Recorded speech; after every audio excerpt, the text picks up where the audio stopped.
तो ये पीठ थपथपाने का वक्त नहीं है। अब निफ्टी ऊपर जा रहा है तो 25,000 के करीब का हाई लगेगा। जब हाई लग जाएगा तो हम फिर से नीचे जाएंगे। नमस्ते दोस्तों, मैं प्रवीण मलिक अपने इस YouTube चैनल पर आपका स्वागत करता हूं। देख लेते हैं कि निफ्टी में क्या चल रहा है, आगे क्या चाल बनने वाली है, निफ्टी ऊपर जाएगा या नीचे जाएगा। तो 23 फरवरी को मैंने एक वीडियो रिकॉर्ड किया था, निफ्टी एनालिसिस का वीडियो था वो। उस समय मैंने बोला था कि निफ्टी पहले नीचे जाएगा, फिर ऊपर जाएगा और फिर एक बारी नीचे का गोता लगाएगा। तो ऐसा वीडियो मैंने क्यों रिकॉर्ड किया था? तो इसका रीज़न था कि जनवरी के अंत भाग से एक नामी गामी एक्सपर्ट बोल रहे थे कि निफ्टी 30,000 जाने वाला है। चलिए उसकी एक छोटी सी क्लिप देख लेते हैं। भाई 32,000 बोलने में थोड़ी सी शर्म आ रही थी, इसलिए 30,000 बोला। हो सकता आने वाले टाइम में 32 भी हो जाए। मेरे को 2025 में खतरनाक भयंकर तेजी नजर आती है। क्या पता डॉलर इंडेक्स 15% घट जाए और इंडियन रूपी 12-13% अगर स्ट्रांग हो जाएगा, 25% तो निफ्टी उसी में हंसते हंसते बढ़ जाएगी।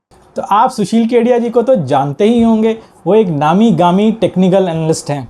वो CNBC आवाज़ पे आते हैं, जी बिजनेस पे आते हैं और अपना टेक्निकल एनालिसिस साझा करते हैं।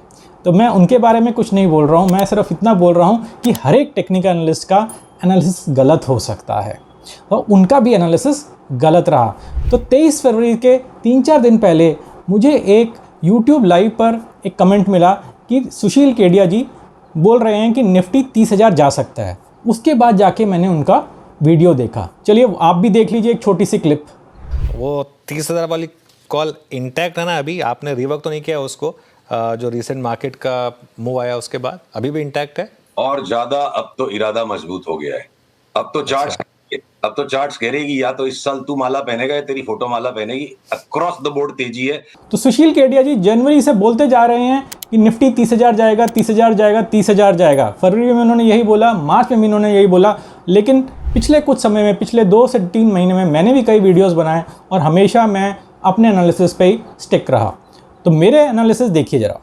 पर ज़रूरी नहीं है कि सेकेंड लेग अभी पूरा हुआ है या नहीं हुआ है, पर मान लेते हैं कि यहाँ पे एक बेस बन गया है और ये एन पैटर्न का दूसरा लेग पूरा हो गया है और ये अब ऊपर चलना शुरू कर देगा। तो हमको कब पता लगेगा कि ये एन पैटर्न का दूसरा लेग पूरा हो गया है? ये पता लगेगा जब निफ्टी इस रेखा के, इस रेजिस्टेंस के ऊपर निकल जाएगा।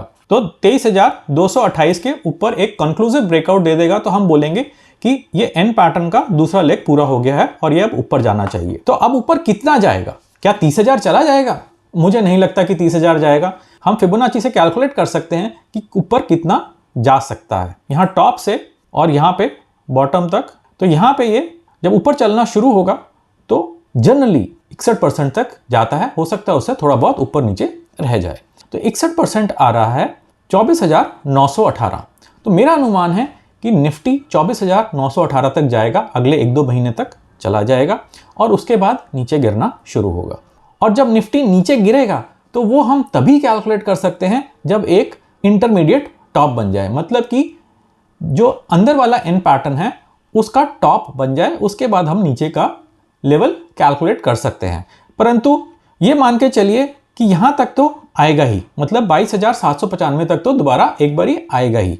उससे नीचे जाने की संभावना काफ़ी ज़्यादा है। तो हो सकता है 22,000 पे चला जाए, 21,000 पे चला जाए, 20,000 पे भी जा सकता है। तो मैं आपको एक चीज़ और बता देना चाहता हूँ कि सुशील केडिया जी का स्टांस अब चेंज हो गया है।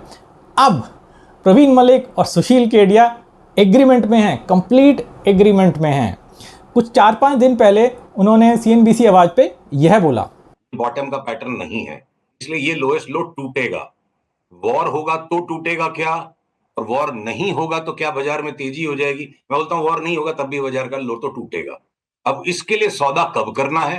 तो लाल लाइन टूट जाए तब करना है। अभी चढ़ के हाईएस्ट पॉसिबल भाव में बेचने की कोशिश मत करिए, ट्रेंड को रिवर्स होने दीजिए। पहले ट्रेंड रिवर्सल के संकेत, the earliest science of a trend reversal will come, तो हम 24,400 के नीचे बंद हो जाएंगे। पहली बात तो ये है कि ये जो अगर नए लो के लिए हम खेलते हैं 24,400 के नीचे बंद आने पर जो भी हाईएस्ट भाव आज बन जाएंगे वो स्टॉप लॉस हो जाएगा। तो उसके बाद अगर ये नया लो आ जाता है तो हम उसके बाद 99% संभावना है कि हम अपना 32,000 वाला कॉल रीएक्टिवेट करेंगे निफ्टी पे। तो इसलिए साथ ही साथ ये भी उत्तर देना जरूरी है कि किस चीज को बेचना घातक हो सकता है। तो देखा आपने 3 महीने पुरानी बात, जब मैं सुशील केडिया जी से एग्री नहीं कर रहा था, और आज की बात जब सुशील केडिया जी मुझसे एग्री कर रहे हैं। तो ये पीठ थपथपाने का वक्त नहीं है। हर एक एनालिस्ट गलत हो सकता है, गलतियां सबसे होती हैं, लेकिन गलतियों को सुधारना चाहिए। अगर आपका एनालिसिस गलत जा रहा है तो उसको सुधारिए और देखिए कि आप कहाँ गलत हैं और जल्दी से अपना व्यू चेंज करिए, क्योंकि अगर आप जल्दी व्यू नहीं चेंज करेंगे तो भारी भरकम लॉसेस सहन करने पड़ सकते हैं। तो अगर आप टेक्निकल एनालिसिस सीखना चाहते हैं तो ये बहुत ही अच्छा वक्त है, यू आर इन लक। अगले सप्ताह से मैं एक जूम पे लाइव क्लास कंडक्ट करने वाला हूँ, स्विंग ट्रेडिंग की क्लास कंडक्ट करने वाला हूँ, जिसका नाम है चार्ट्स टू कैश। आप उसको अटेंड करिए और स्विंग ट्रेडिंग के बारे में कंप्लीटली सीख लीजिए, टेक्निकल एनालिसिस के बारे में कंप्लीटली सीख लीजिए। उसका डिटेल्स मेरे वेब पेज पर है। इस वेब पेज पे मैंने बताया हुआ है कि मैं इसमें क्या क्या सिखाऊंगा। इसमें ये 7 लेसन्स होंगे और हर एक लेसन में मैं कुछ ना कुछ नई चीज़ सिखाऊंगा और बताऊंगा कि टेक्निकल एनालिसिस कैसे करना चाहिए। तो इस कोर्स का प्राइस काफ़ी रीज़नेबल है, केवल 1100 रुपये है। तो जल्दी से इसको ज्वाइन करिए। आप ज्वाइन करेंगे तो इसके साथ 2 बोनस आइटम्स भी हैं। एक है मेरा pre recorded course index fund डीमिस्टिफाइड और दूसरा है व्हाट्सएप सपोर्ट। सारी डिटेल्स इस पेज पर हैं, देखिए और समझिए कि मैं क्या पढ़ाऊँगा और कैसे पढ़ाऊँगा। तो चलिए वापस आ जाते हैं। तो इस वीडियो का उद्देश्य ये नहीं था कि मैं सुशील केडिया जी के बारे में कुछ कमेंट कर रहा हूँ। मैं सिर्फ इतना कहना चाहता हूँ कि हर एक टेक्निकल एनालिसिस कभी सही होता है, कभी गलत होता है।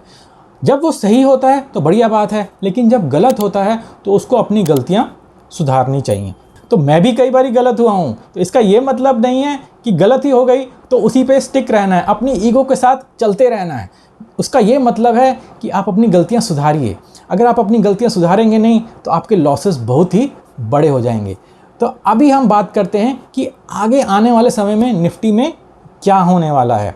तो मेरा विश्लेषण अभी भी वही है कि निफ्टी अब तो नीचे जा चुका है, 21,800 के करीब का लो लगाया था। अब निफ्टी ऊपर जा रहा है तो 25,000 के करीब का हाई लगेगा। जब हाई लग जाएगा तो हम फिर से नीचे जाएंगे और हाई लगने के बाद मैं कैलकुलेट करूंगा कि कितना नीचे जा सकता है।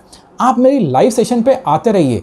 मेरे लाइव सेशन के एनालिसिस काफ़ी सटीक होते हैं। चलिए थोड़ी सी झलक देख लेते हैं। लेकिन जो ये पूरी उछाल आई है, इसको अगर ऊपर जाना है तो थोड़ी सी एक गिरावट आनी ज़रूरी है। बेसिकली क्या होगा कि ये ऐसे एन पैटर्न बनेगा और उसके बाद ये काफ़ी ऊपर जाएगा। तो ऐसा बनना चाहिए। टॉप पे हैमर बना है तो इसका इतना कोई मतलब नहीं। बॉटम पे अगर हैमर बना होता तो बहुत ही अच्छा रहता है, लेकिन अभी तो ये टॉप पे बना है। टॉप पे बोल सकते हैं या मिड में बोल सकते हैं, अभी कुछ पता नहीं है, मतलब बॉटम पे नहीं है ये। तो बॉटम पे नहीं है तो इसका कोई खास मतलब नहीं है। तो अभी तो वो गिरावट नहीं आई है जो एंटिसिपेशन थी, जिसकी जो मेरे को उम्मीद थी कि आएगी, लेकिन आएगी ज़रूर जब भी आएगी। और हमारा अनुमान यही था कि ये इस सपोर्ट तक आ सकती है या फिर इस सपोर्ट तक आ सकती है। तो अभी तक इस सपोर्ट तक ही आई है, अभी इस सपोर्ट को ब्रेक नहीं किया। तो देखते हैं कि आगे आने वाले समय में क्या होता है। तो इस चैनल को सब्सक्राइब करिए, लाइव सेशन पर आइए और मेरे स्विंग ट्रेडिंग वाले कोर्स को भी ज्वाइन करिए। तो आशा करता हूँ आपको ये वीडियो पसंद आया होगा। अगर आपको ये वीडियो पसंद आया है तो ज़ोर से एक थम्स अप दीजिए और इस वीडियो को अधिक से अधिक शेयर करिए। चलिए नमस्ते और धन्यवाद।